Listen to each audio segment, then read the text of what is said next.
Today, we are looking at a tectonic shift in global power. It's a story that stretches all the way from ancient history to 21st century military strategy, and it connects the Indian Ocean to the very heart of the Mediterranean. You know, thousands of years ago, the armies of Alexander the Great and the empires of the Mauryas, they shared a frontier. Well, today, a new kind of alliance is being forged. This isn't about conquest, it's about survival, about strategic necessity, and it's connecting two of the world's oldest civilizations in a way we literally haven't seen for millennia. Mark this date, February 9th, 2026. In New Delhi, India's Defense Minister Rajnath Singh and his Greek counterpart Nikos Dendias, they finish a meeting. But this is a meeting that could very well define what historians will one day call the Mediterranean pivot. Now, this is not just some friendly diplomatic visit. This is the cornerstone of a whole new security architecture. So, what is really going on here? The official statements, they talk about co-production and maritime security, but the subtext, it is far more explosive. Greece has just declared India an indispensable partner for European security. So why? Why is this partnership between two seemingly distant countries suddenly so critical? And that really brings us to the core of this whole thing, the speed. The relationship between New Delhi and Athens has just gone from this slow diplomatic waltz to a high-speed strategic sprint. So what's the catalyst? Why the sudden breakneck urgency? Okay, now look at this timeline. This is where it gets really interesting. Look how compressed all of this is. September 2025, you have the very first joint naval exercise. A few months later, bam, January 2026, the first joint staff talks. Then, the massive India-EU trade deal gets signed, and just days after that, the Greek defense minister is on a plane to India. This isn't diplomacy as usual, folks. This is a deliberate, rapid acceleration. And here it is. This is the moment, the quote, that defines the entire shift. Speaking at the India-EU Forum, Minister Dendias just laid it out there with this blunt assessment. It became the quote of the year in diplomatic circles. So the question is, what changed? What happened to make India so necessary? This number, that's what changed. $24 trillion. That is the combined market size of the brand new India-EU Free Trade Agreement, which, remember, was signed just days before Dendias' visit. This isn't just some trade deal. It is the massive economic engine that's driving this entire new strategic alignment. So for India, Greece is now the strategic front door for the IMEC corridor, that incredibly ambitious project to connect India to Europe through the Middle East.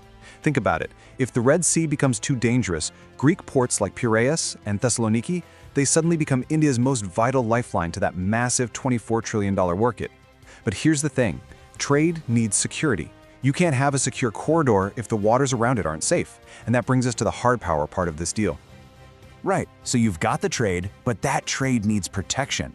And this is where the partnership gets really serious. We're moving way beyond a simple buyer-seller relationship where one country just buys weapons off the shelf from another. No, this is about building them together.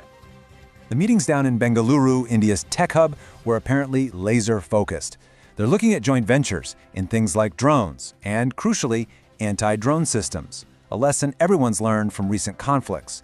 There's even talk of integrating Indian missiles onto Greece's French-made Rafale jets, and maybe the biggest deal of all, combining Greek shipping know-how with India's huge industrial base to build ships together. This is about deep technological integration. In all of this, it perfectly illustrates India's new playbook on the world stage. The policy of Atmanirbhar Bharat, which means self-reliant India. It isn't just about making things for India anymore. It's about becoming a defense hub for other democracies. And for a country like Greece, India's offer of these no-strings-attached partnerships, well, that's a very attractive alternative to the complicated politics that often come with buying American or German military hardware.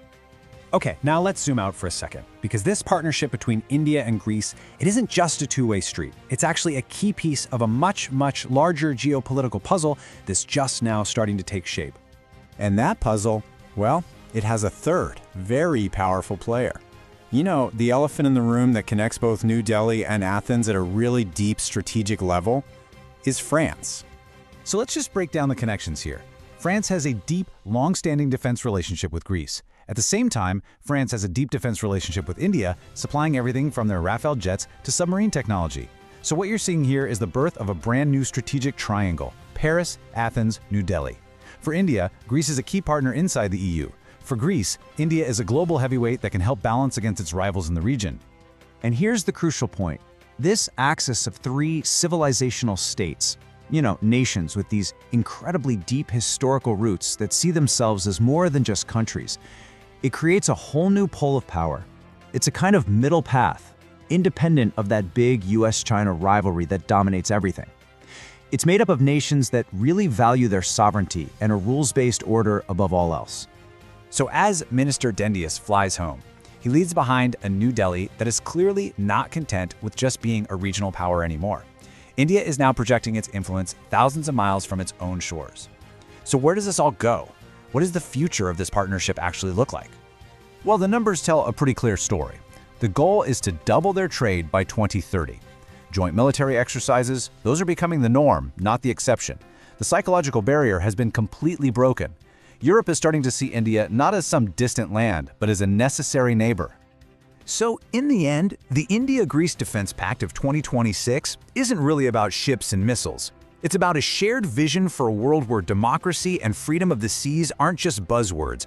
They are principles that have to be actively protected by steel and by strategy. And all of this leaves us with one final, absolutely critical question. This entire pivot, this whole new architecture, is built on the idea of Indian industrial and military might. But is India truly ready to step into that role, to actually become a primary defense supplier and a security guarantor for a continent like Europe? That is the question that will define the next decade of global geopolitics.